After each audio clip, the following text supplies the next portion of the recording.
I'm Aubrey Collins, 32 years old. 2 months ago, on Thanksgiving night, my parents humiliated me before 30 relatives. In front of everyone, Patricia Collins handed my sister a luxury cruise package and gave me a crumpled $2 lottery ticket. Patricia Collins smiled as if cruelty were kindness and said, "This is all that suits your situation, Aubrey Collins." Laughter spread across the dining room, warm and sharp at the same time, and every face around me felt like another witness. They thought that little ticket was a joke, a cheap reminder that I was the daughter meant to accept less and say thank you. They had no idea that ticket would become $100 million and expose everything rotten inside the Collins family. Money changes people, but truth changes them more. My story is not really about revenge. It is about finally being seen. If this story pulls you in, stay with me until the end.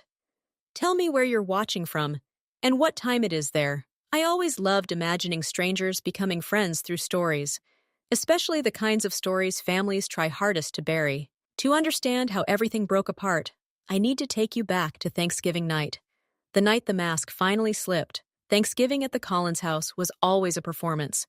Never warmth, never comfort, only roles assigned long before we arrived. I pulled into my parents' driveway at exactly 5 o'clock, carrying a homemade autumn salad and dahlias I had grown myself. The flowers were deep burgundy, rich and full, the kind you earn through patience, water, sunlight, and quiet faith. I had spent 3 months caring for them, maybe because plants were easier than people and never mocked tenderness. Patricia Collins opened the front door before I could knock. Her eyes flicked to the bouquet, then away almost instantly. "Oh, Aubrey Collins," she said, already dismissing me. "Still playing with plants, I see." Her tone made devotion sound childish. Before I could answer, squeals erupted from inside the house. Vanessa Collins had arrived, and suddenly everything became brighter. Patricia Collins rushed right past me with both arms open, calling, "There's my girl.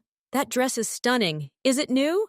I stood in the doorway holding my flowers while my mother embraced my sister like she had been gone for years. It had actually been 2 weeks, but affection in our family had never followed calendars. It followed favoritism. Inside, the house buzzed with relatives, aunts, uncles, cousins, and the heavy noise of people trying very hard to seem happy. George Collins sat in his leather recliner speaking with Marcus Hale, my brother-in-law, as if no one else mattered. He did not stand when I walked in. He only nodded once and said, "Good. You're here. We need help setting the table." Of course I was there to work.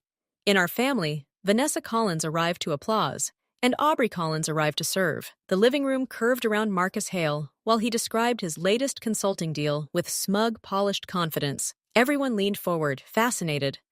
I watched from the edge and felt the usual unease crawl up my spine around him. I had never trusted Marcus Hale. He moved like a man measuring rooms for exits and opportunities at the same time. Across the room, Aunt Margaret caught my eye and offered a small, sad smile that felt almost like an apology. Later, while I arranged napkins alone, my mother introduced me to a distant cousin with a careless wave of her hand. "This is Aubrey Collins," Patricia Collins said. "She does gardening, something with plants." My real work vanished in one sentence. "Landscape architecture," I corrected softly. "I design green spaces for corporate buildings." I tried to hand my dignity back to myself. Patricia Collins waved away the distinction as if expertise were just vanity. "Same thing, dear," she said, smiling at the cousin. I kept folding napkins because some battles cost more than silence when you already know the room is not on your side.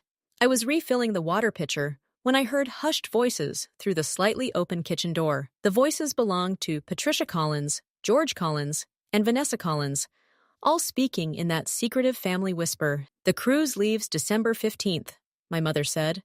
2 weeks in the Caribbean. First class. The whole family." She listed everyone, herself, my father, Vanessa Collins, Marcus Hale, the children, even Grandma Eleanor, if she felt strong enough. My hand froze around the pitcher when Vanessa Collins asked, "What about Aubrey Collins?" without real concern behind it. Silence answered first. Then George Collins cleared his throat and said, "She's busy with work. We don't want to burden her." They had not asked whether I was free. They had not asked whether I could pay. They had simply erased me. I pushed the kitchen door open and asked the question they all hoped I would never ask. "I'm not invited?" 3 faces turned toward me. Patricia Collins tightened her smile. George Collins studied his coffee like it contained rescue. "Sweetheart," my mother began, "this trip is to celebrate Marcus Hale's promotion. It's really more of a family thing. It's not about you, Aubrey Collins," Vanessa Collins added sweetly. "We just thought you wouldn't be interested. You're always so independent," she said, using the family word that never meant strong. It always meant excluded. I was about to answer when I noticed movement in the hallway and turned to see Grandma Eleanor gripping her walker. Her body looked frail, but her eyes were sharp, clear, and full of something that felt like warning and witness. She reached out and squeezed my hand without speaking, and in that silent touch, I felt more seen than all evening. "Aubrey Collins, help your grandmother sit down," Patricia Collins ordered, already steering Grandma Eleanor away from me. As she turned the corner, Grandma Eleanor looked back and silently mouthed 5 words that would change everything for me. "Call Thomas Bennett this week." I did not understand why my grandmother wanted me to call a lawyer, but I would. Soon after, the family gathered in the dining room, and George Collins stood with a wineglass and a practiced smile. "Before we eat," he announced, "I want to thank everyone for being here. Family is everything." 30 people nodded. He smiled like a used car salesman who had practiced sincerity in mirrors for years and learned exactly where to pause. "This year," he continued, "Patricia Collins and I wanted to do something special for our daughters." My stomach tightened. He reached toward Vanessa Collins first. "Sweetheart, come here." She glided forward in designer heels and perfect posture. My mother handed her a thick envelope and beamed. "For you, Marcus Hale, and the kids. A 14-day Caribbean cruise." The room erupted with applause, delighted gasps, and the shiny kind of tears that look perfect in family photographs. Vanessa Collins threw her arms around both parents, sobbing prettily. "Oh my God, thank you. This is too much." I had seen the itinerary on my mother's computer weeks earlier. I had not been supposed to notice it. Then the room quieted. Patricia Collins turned toward me with a smile so thin it felt like paper. "Aubrey Collins, honey, come here." I walked toward them on legs that suddenly felt borrowed and unsteady. She pressed a thin envelope into my hands. Inside was one slip of paper, a single Mega Millions ticket worth $2. "This is what suits your situation, dear," Patricia Collins said. "Who knows? Maybe luck will find you," someone snickered. Then another person laughed harder. Soon the whole room carried the sound like a wave. Marcus Hale leaned back and smirked. "Luck's a long shot when you don't have brains to back it up." More laughter followed. Vanessa Collins covered her mouth and giggled. "Maybe she'll win $5, she said. I stared at the ticket while heat climbed into my face, but something deeper inside me broke free instead of breaking down. I smiled and said, "Thank you, Patricia Collins. I'm sure this will be exactly what I deserve." No one heard the edge in my voice, but I did. And for the first time it sounded like a beginning. Then a thin voice cut through the room. "This is not right." Every head turned toward Grandma Eleanor. She was standing without her walker, trembling with effort, but her gaze was fierce as she faced George Collins and Patricia Collins. "You cannot treat Aubrey Collins this way," Grandma Eleanor said. "Not in front of everyone. Not ever." The silence that followed felt heavier than the earlier laughter, because truth is louder when it enters a cowardly room. George Collins tightened his jaw and said, "Mother, please." But Grandma Eleanor lifted her chin and refused to retreat. "I am not finished," she said. Yet Patricia Collins was already crossing the room in quick, controlled steps. My mother wrapped an arm around Grandma Eleanor with practiced gentleness that looked caring from a distance and controlling up close. "You're tired," Patricia Collins said. "The doctor said you need rest." She guided her toward the guest room anyway. As they passed the window, Grandma Eleanor looked back at me and nodded once, very deliberately, toward her old handbag. It was the worn leather bag she never let anyone touch, and somehow that small glance felt like instruction. The guest room door closed. The house exhaled. Conversations restarted, as if the truth had been only an awkward interruption. I noticed Aunt Margaret watching me from across the room, pale and uneasy, as though she wanted to speak and couldn't. I excused myself to the bathroom, locked the door, and stared at my reflection under unforgiving yellow light. The lottery ticket was still crumpled in my fist. $2. That was what my family thought my place was worth, but Grandma Eleanor had told me to call Thomas Bennett, and lawyers do not enter stories without reasons. I did not know what I was about to uncover, only that something beneath our family had already started collapsing. It was nearly midnight when I was cleaning up alone, because I always cleaned up alone after family celebrations. Most guests had left. Vanessa Collins and Marcus Hale were in the living room planning cruise outfits and tropical dinners. My parents were seeing off the last relatives when I stepped into my father's study carrying a stack of dishes. Papers covered the desk as if someone had left in a hurry. Overdue bills, red stamps, collection notices, and panic. Then I saw a loan agreement signed by George Collins and co-signed by Marcus Hale for $180,000. The interest rate looked predatory, the kind of number that belongs to people who hide violence behind legal language. My hands started shaking as I turned the page and found something even worse beneath the loan documents. The collateral listed for the debt was Grandma Eleanor's house, the home she had lived in for 50 years. It was the house where my mother grew up, where every holiday memory had roots, and where my grandmother belonged. I found her signature on the transfer papers, weak and uneven, dated the same month she had been hospitalized. She had fallen that month and spent 2 weeks drugged on pain medication, barely aware of anything around her. They had made Grandma Eleanor sign while she was injured, medicated, and vulnerable. My stomach turned hard and cold. I pulled out my phone and started photographing everything, page after page, because truth disappears quickly in families like mine. I had no full plan yet, only instinct, fear, and a sudden understanding that silence was no longer protection. As I saved the photos, another realization settled into me with brutal clarity. Favoritism had never been the whole story. This was not only about Vanessa Collins being the golden child. It was about making Aubrey Collins small enough to ignore danger. I was the one who asked questions, noticed details, and remembered dates.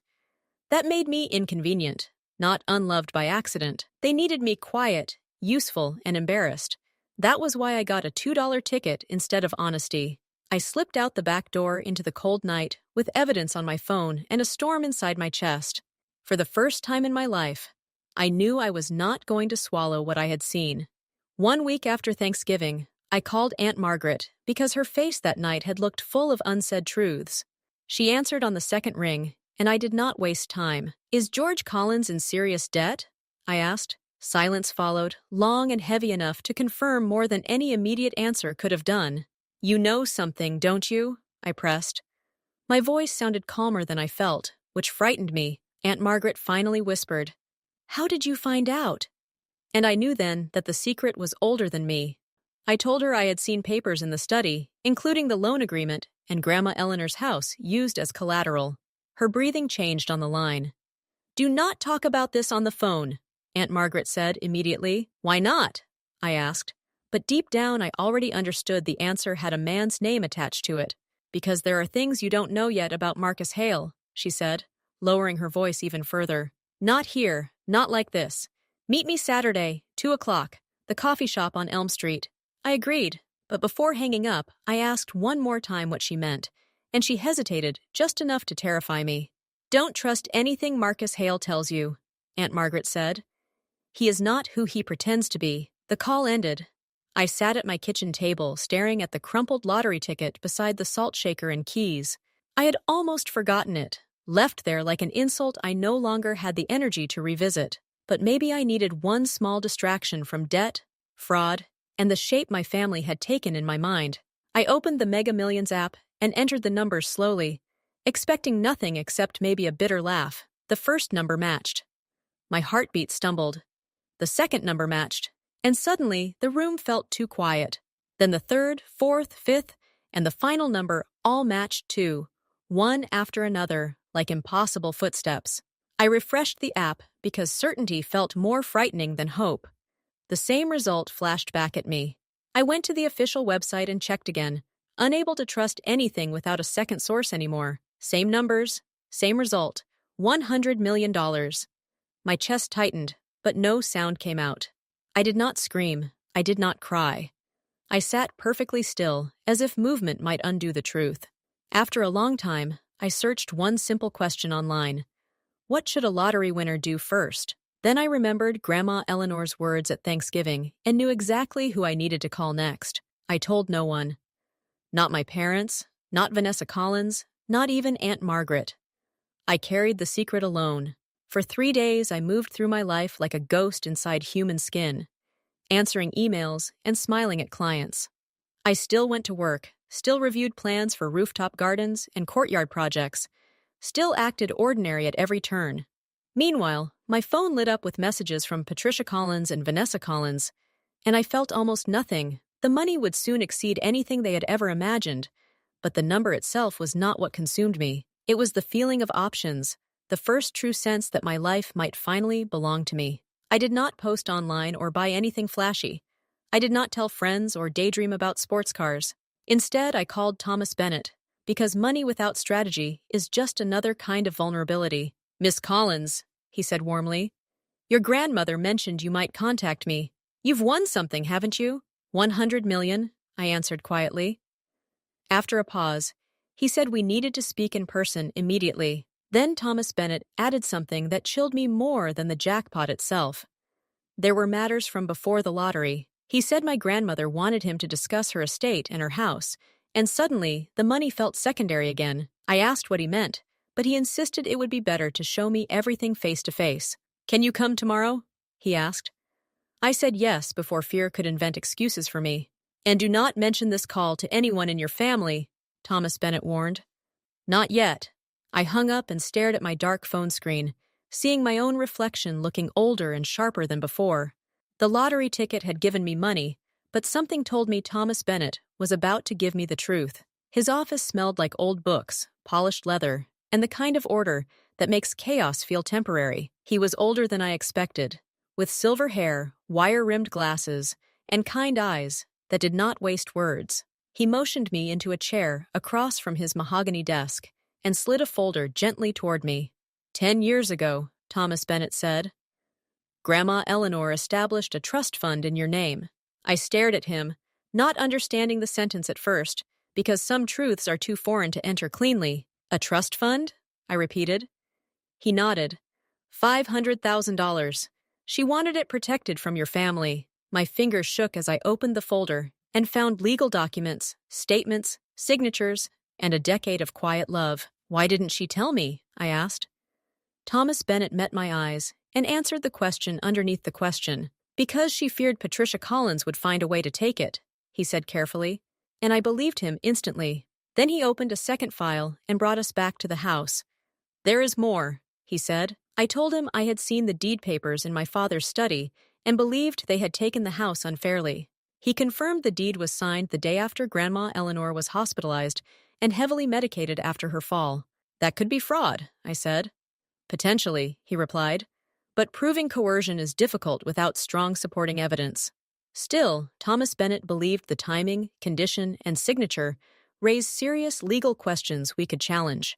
He explained that George Collins owed Marcus Hale $180,000, and the house backed that debt. If my father defaulted, Marcus Hale could claim the property. The pieces of everything ugly suddenly fit together. The exclusion, the mockery, the constant effort to keep me beneath notice. It all had purpose, not randomness. I was the daughter most likely to ask why Grandma Eleanor's house had been moved like a chess piece. "What can I do?" I asked. For the first time in my life, the question came with real power behind it. Thomas Bennett outlined the options.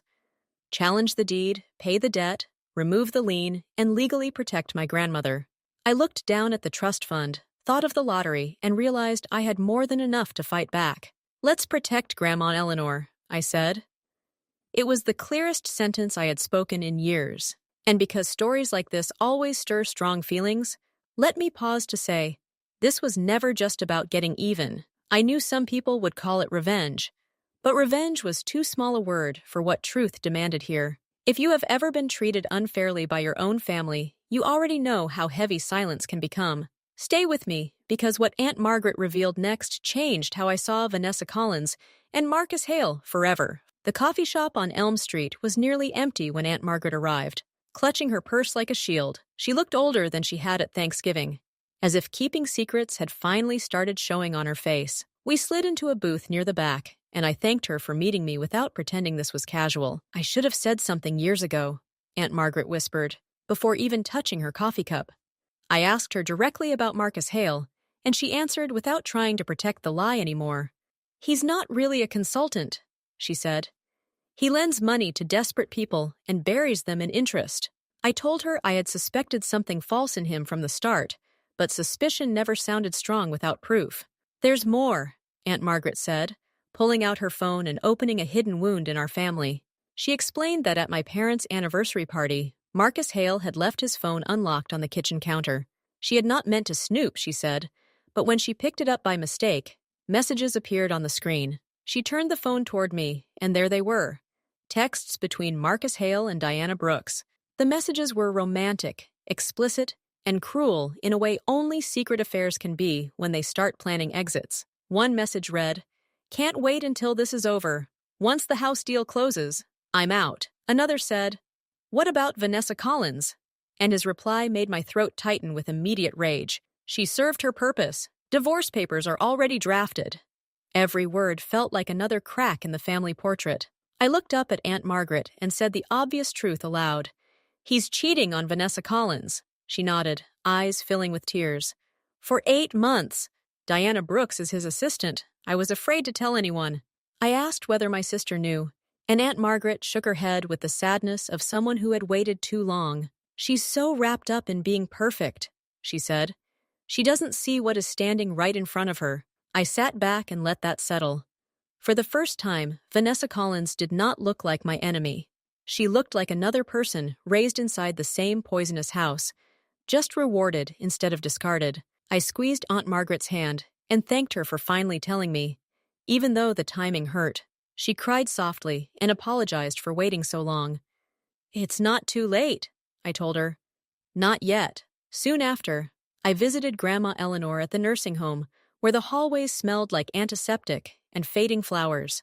Her room was small but bright, with windows overlooking a neglected garden that made my professional instincts twitch. She looked smaller than I remembered, but when she saw me, her eyes brightened with immediate recognition and relief. "You came," Grandma Eleanor said, and I pulled my chair close because distance suddenly felt disrespectful. I told her I had met with Thomas Bennett and learned about the trust fund she had created for me. Her hand tightened over mine. "Good," she said. "He's a good man. I hoped you would call him." I asked why she had hidden the trust, and her answer came without hesitation or guilt. "Because Patricia Collins would have found a way to take it," Grandma Eleanor said, voice weak but unwavering. Then she told me why she chose me. "You were the only one who never asked me for anything." Tears burned behind my eyes as she continued. "You never expected, never demanded. That is how I knew." I asked about the house, and her face clouded as though she were walking through bad weather inside her memory. "They made me sign papers," she whispered. "Everything was foggy. I was in pain. I remember almost nothing clearly." I told her we were going to fix it, and for the first time that promise felt like something I could actually keep. Then Grandma Eleanor studied me closely and said, "There is something else you are not telling me." I hesitated only a moment before telling her about the ticket, the joke, and the $100 million. To my surprise, Grandma Eleanor laughed, a fragile, papery sound full of delight and old belief. "Karma," she whispered. "I always believed in karma." Her smile looked brighter than the whole room. I told her I would buy back her house and make sure she could live there again, whatever it cost. She touched my cheek and said something more important than any legal plan I had made so far. "Do not become like them, Aubrey Collins," Grandma Eleanor said. "Do not let money change who you are." I promised her it would not. Some promises are easy to make. This one I intended to keep completely. 2 weeks after Thanksgiving, the Collins family gathered again for a bon voyage dinner before the cruise. I was invited, but not as a guest. I was invited as labor, wearing a polite smile and useful hands. "Arrange the centerpieces," Patricia Collins said. "The caterer needs direction. The nurse needs instructions. Handle it." I did everything they asked, because sometimes the best disguise is giving people the role they expect from you. No one knew lawyers were working behind the scenes for me. No one knew I had formed an anonymous LLC No one knew that within weeks I would be worth more than everyone at that table combined. Dinner turned into a parade of self-congratulation, with Marcus Hale describing snorkeling, fine dining, and shipboard luxury. Vanessa Collins raised her glass often, glowing under the same family approval that had always followed her naturally.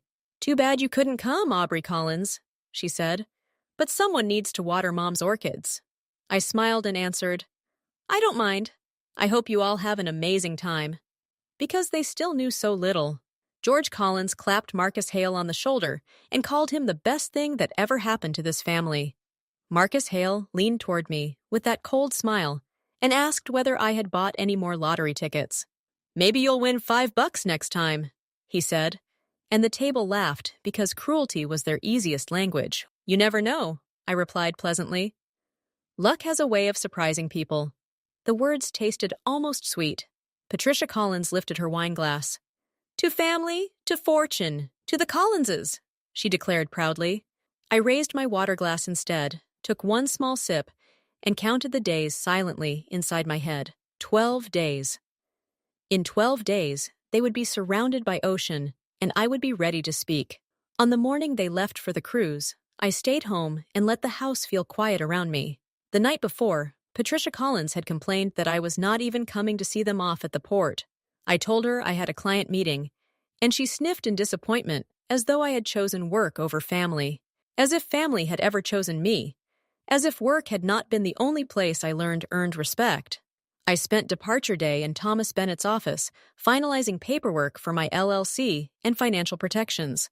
After taxes, roughly $62 million would clear, more than enough for everything I planned to do next. While reviewing documents, my phone buzzed with a message from Vanessa Collins sent from the cruise port. "Something's wrong with Dad's credit card," she wrote. "Can you transfer $500? I'll pay you back." I stared at the screen, struck by the irony. It was the first time my sister had ever asked me for money. I already knew why the card was being declined. The debt had started catching up with them faster than planned. Marcus Hale clearly was not covering what he had promised, and the house of cards had begun to lean dangerously. I typed back, "I don't have $500 to spare right now. Ask Marcus Hale. He's the financial consultant." 3 dots appeared, vanished, then appeared again. Finally, she answered, "Never mind, we figured it out." I did not ask how. They were boarding the ship, and all I cared about was where they would be for 2 weeks. With the family trapped in the middle of the ocean, I turned back to Thomas Bennett and asked about the deed challenge. "Monday," he said. "Once you are ready to make your move, we can file." I told him I was ready. So, on day 3 of the cruise, I posted a single Instagram story standing outside Grandma Eleanor's house. The caption was simple: "Home renovation project starting soon." I knew George Collins would see it immediately. My father checked social media obsessively, as if scrolling could replace actual attention to the people in his life. That same day, local news reported that the Mega Millions jackpot had been claimed by an anonymous winner nearby. The ticket, they said, had been purchased at a convenience store 3 miles from the Collins family home. The universe truly has a dark sense of humor, because it was the very store where my mother bought my ticket. Aunt Margaret mentioned the news in the family group chat, casually asking whether anyone had heard about the winner. The chat exploded with speculation, retirement jokes, and cousins imagining what they would do with that kind of money. Then a private message arrived from Patricia Collins. "That lottery ticket I gave you, you still have it, right?" I waited an hour before answering, because sometimes silence is the only honest answer to late curiosity. Finally, I wrote, "Yes, Patricia Collins, I still have it. Why?" And watched her panic begin to bloom. "Just curious," she replied, using an emoji she never used unless she was nervous and trying not to sound nervous. An hour later, the calls began. Patricia Collins, George Collins, Vanessa Collins, and finally, Marcus Hale. I let every call go to voicemail. By evening, I had 43 missed calls waiting on my screen. By midnight, the number had climbed to 79, and desperation had already changed the tone of every message. At first, my mother sounded casual. Later, she sounded urgent, then offended, then frightened. That progression told me everything. My father called it family business. Vanessa Collins sounded confused. Marcus Hale sounded smooth and opportunistic. In his voicemail, Marcus Hale suggested we discuss investment opportunities because family should help family. I sat in my new rental apartment, listening to every message and feeling their panic wash over me like weather. They were not worried about me. They were worried that the invisible daughter suddenly controlled something they wanted. I texted Thomas Bennett and asked whether everything was in place. He replied with only 4 words, "Ready when you are." Then I opened the family group chat and typed one message that forced all masks into the same room. "I'll video call tonight at 8 p.m. Eastern. Everyone needs to be present. I have something important to share." Confirmations arrived instantly. My mother called me sweetie again. My father sounded eager. Marcus Hale sent a thumbs up. They thought they had won. They thought I was finally ready to reveal the jackpot and ask for guidance. They had no idea I was preparing documents, organizing evidence, and rehearsing a truth they could not interrupt. At exactly 8 o'clock, I clicked join, and their faces appeared crowded together in what looked like the ship's lounge. Tropical sunset glowed behind them through wide windows, giving the scene the kind of beauty hypocrisy loves to borrow. "There's our girl," Patricia Collins sang sweetly. "We miss you so much. We really wish you were here." George Collins added his own version of concern, and Vanessa Collins complimented my hair like she had never ignored me. Marcus Hale sat slightly apart, watching with the same calculating stillness I had always distrusted. I thanked them all for making time and said I knew they were busy enjoying their vacation. "Family comes first," Patricia Collins declared, and I nearly smiled at the timing of that particular lie. My father leaned forward first. "We heard some interesting news," George Collins said carefully. "About a lottery ticket." I kept my face calm and answered simply, "Yes. I won." Then I let the silence spread. They all started speaking at once.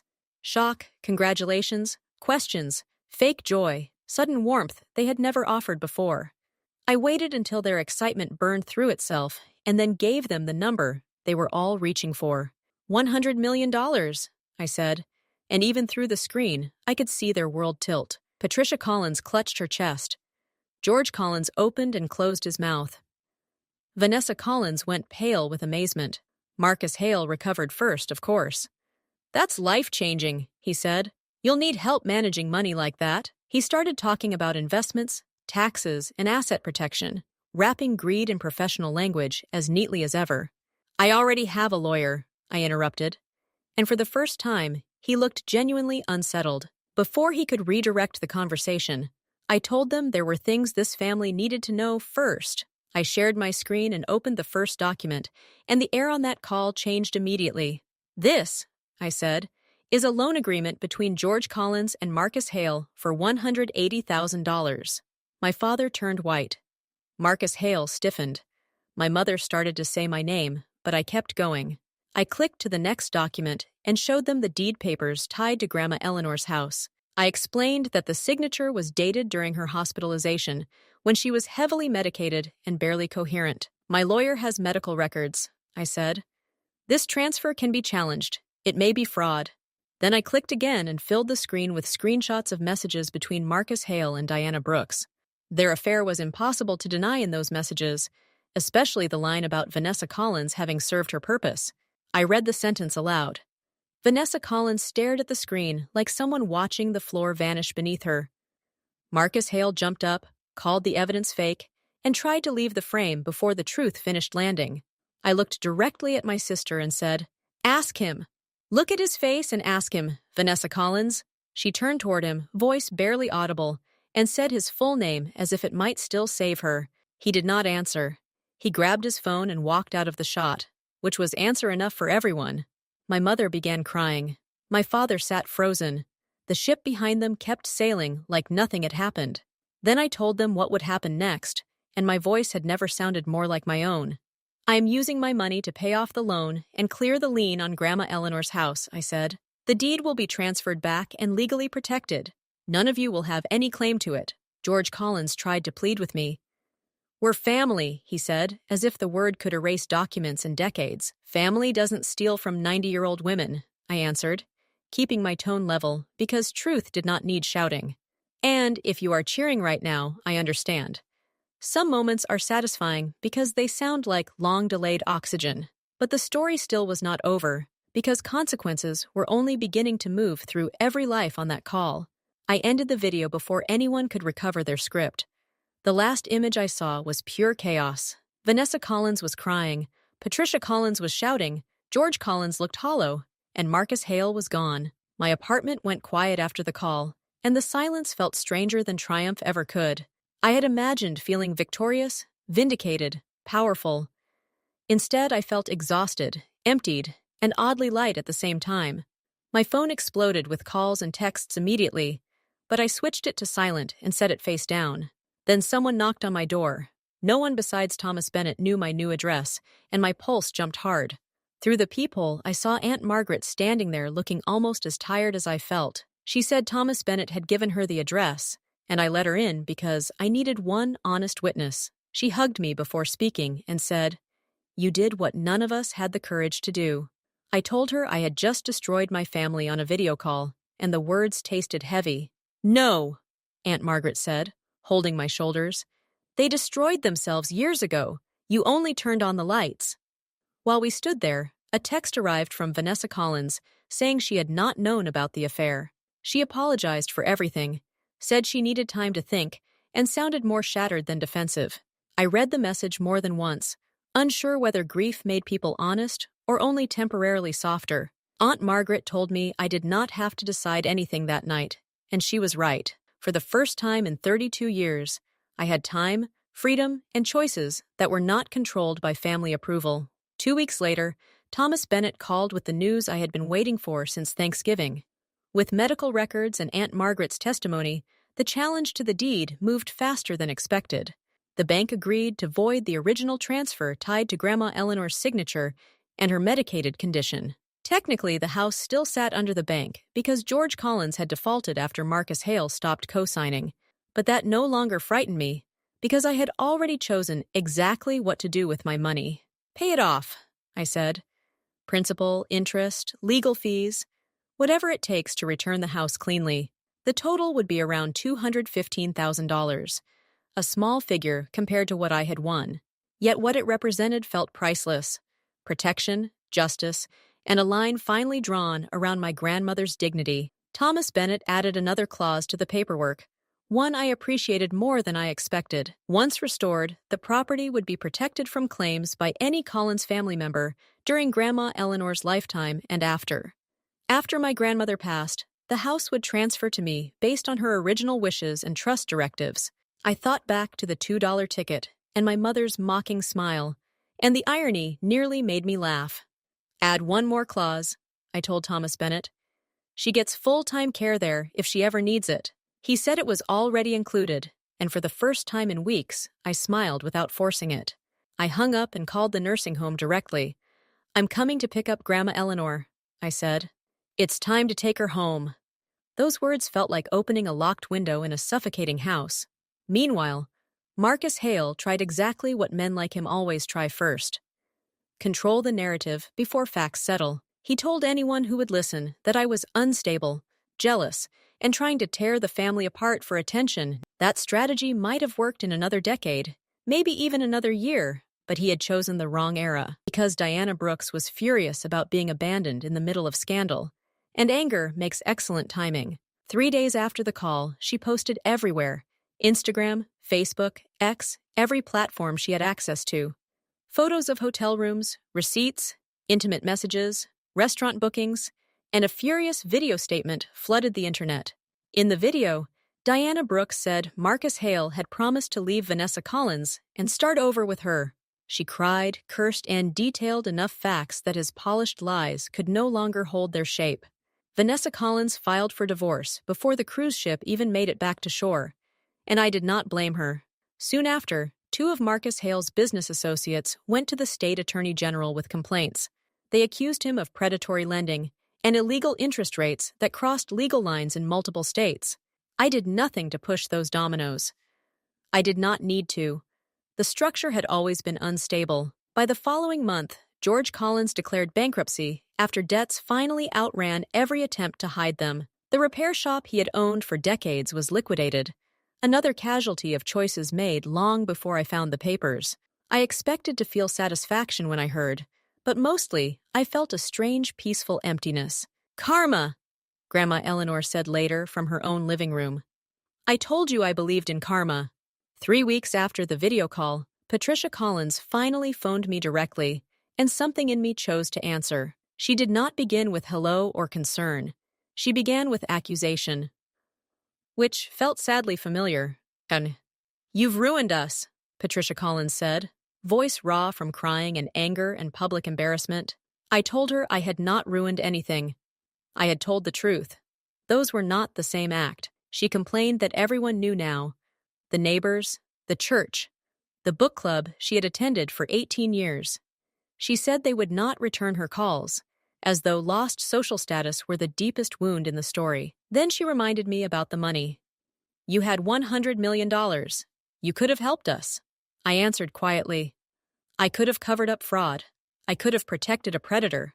I could have betrayed Grandma Eleanor. We are your family, Patricia Collins insisted, and I said the sentence she had spent decades teaching me. So is Grandma Eleanor. Silence followed. Not agreement, only the absence of anything decent to say back. I told her I was not blocking her number, but I would only have real conversations, not blame sessions. She called me cold.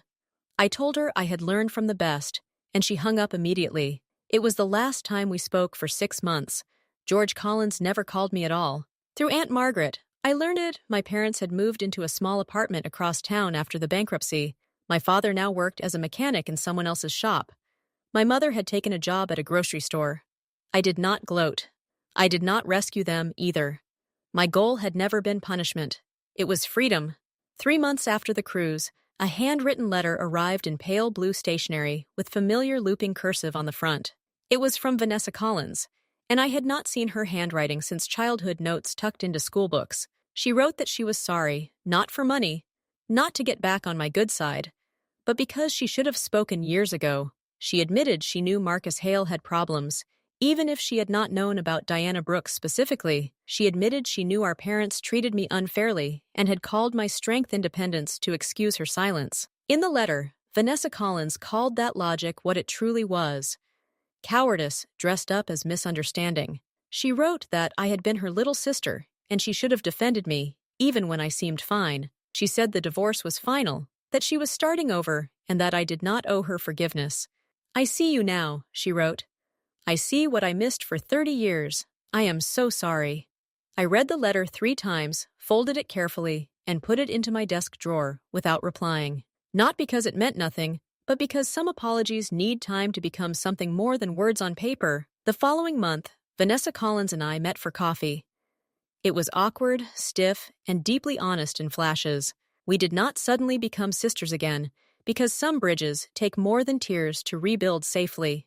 But we tried, and trying felt more real than any polished family dinner we had ever survived. In April, Grandma Eleanor finally came home, and I was there when the nursing transport van arrived. The driveway looked exactly as I remembered from childhood, full of old light and the ache of memory. When the attendant wheeled her up the ramp I had installed, her eyes went straight to the overgrown garden. It needs work, Grandma Eleanor said, and I smiled because some things in life still followed their proper order. I'm going to fix it, I told her. That's my specialty, remember? And she smiled back with quiet pride. I had prepared the house carefully. Accessibility upgrades, a hospital bed, round-the-clock nursing support, everything she might need. We sat in the sunroom that afternoon, watching goldfinches gather at the feeder I had installed outside. Grandma Eleanor asked whether I had really done all of that for her, and I answered with the only truth. It's your house. It should be comfortable. Money finally felt useful because it was serving love instead of ego. After a long silence, she told me Patricia Collins had called and asked her to persuade me to return to the family. I asked what she had said back, already bracing myself for another wound and another demand. Grandma Eleanor turned to me and said, I told her you never left. They did. She said family was not about Sunday dinners or appearances. It was about who showed up when it mattered. You showed up, Aubrey Collins, she said. When others looked at me and saw something to take, you looked at me and saw something to protect. I blinked back tears and let the words settle in. 1 year later, my life barely resembled the one I had lived before Thanksgiving broke everything open. I still worked, not because I needed money anymore, but because I genuinely loved landscape architecture. My firm had grown, with 2 new employees, an office with real windows, and a wait list of new clients. I had designed 3 public gardens that year alone, each one a small act of beauty no one could mock away. The lottery money sat mostly untouched in diversified investments because security matters more than spectacle after survival. I bought a modest house near Grandma Eleanor. Nothing flashy, only enough room for peace and a little future. That future included Clover, the rescue dog I had always wanted, and finally adopted when life became mine. Clover loved digging in my test beds and looking wildly innocent afterward, as if destruction were adorable research. The project dearest to me became the Grandma Eleanor Foundation, built to fund creative women who lacked support. We awarded scholarships in design, music, painting, and other arts to women whose families had dismissed their gifts. Each acceptance letter felt like a quiet rebellion against every voice that had ever asked, "But what's the practical use?" I visited Grandma Eleanor daily. Some days she told stories. Some days we simply watched her garden grow in silence. One afternoon I told her the tulips were coming up, and she reminded me gently that she had planted them first. "Everything good grows because it is shared with the right people," Grandma Eleanor said. I never forgot that. People often ask where my family stands now, and the honest answer is complicated, which is another word for human. My parents still live in that small apartment across town, stable enough to survive, but far from the life they wanted. George Collins texts me on birthdays. "Hope you're well. Love, Dad." I reply politely and keep it brief. Patricia Collins has never truly apologized. She sometimes calls to complain about her situation or hint that she needs help. I listen for a few minutes, change the subject when I can, and end the call when blame returns. I am not ready to let them back into the center of my life, and maybe I never will be. Forgiveness is not a debt owed to people who hurt you. It is a private door you open only when ready. Vanessa Collins is different now. We have had coffee 6 times, lunch twice, and a few honest texts in between. She is rebuilding with a new apartment, a new job, and a therapist helping her untangle what she once called normal. We are not close yet, and maybe we never will be exactly, but we are trying with fewer illusions now. Last month, Vanessa Collins admitted she had thought she was lucky all those years, not trapped in a toxic pattern. I told her we both believed what we needed to believe in order to survive our childhood. She nodded without crying, which counted as progress for both of us and felt strangely hopeful. As for Marcus Hale, I do not know where he is, and I have stopped caring where broken predators land. Some people do not deserve permanent space in your thoughts once they are removed from your life. People still ask me whether $100 million changed everything, and my answer always surprises them. The money gave me options, yes, but it was not the deepest transformation in this story. What changed my life was one clear moment when I understood I had spent 32 years waiting to be valued. My family never saw my worth, not because I had none, but because they were never looking for it. The lottery ticket mattered less for its price than for what it revealed about the people handing it to me. They only cared when they thought I possessed something they wanted, and that truth was worth more than the jackpot. If you are listening to me right now from a family that refuses to see you, hear this clearly. You do not need $100 million to free yourself. You do not need permission, luck, or a miracle. Sometimes freedom begins with one decision. Stop letting other people define your value for their convenience. Set boundaries. Leave tables where you are invited only to serve. Build your own table if you must. Protect what matters. Choose the people who choose you. And do not confuse guilt with love ever again. Money gave me options, but the power was already mine. I simply had to stop handing it away. They thought a smirk and a $2 ticket would finally put me in my place once and for all. In a way, they did. Just not the place they expected me to accept from them. I am Aubrey Collins, now 33, a landscape architect, dog mom, granddaughter, and woman who finally chose herself. That choice, more than the jackpot, is the real prize I carried out of that Thanksgiving night. If this story resonated with you, share your own in the comments, because I read them and I care. Tell me where you are watching from, what time it is there, and what part of this journey hit hardest. If you have ever felt invisible inside your own family, I want you to know that I see you. Like and subscribe only if this story truly stayed with you, and check the description for more stories ahead.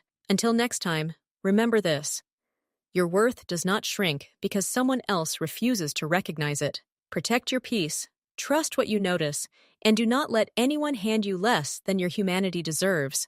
Walk away from cruelty even when it shares your last name, because blood is not the same as love. Choose yourself with honesty, protect the gentle people in your life, and let truth do the work it was born to do.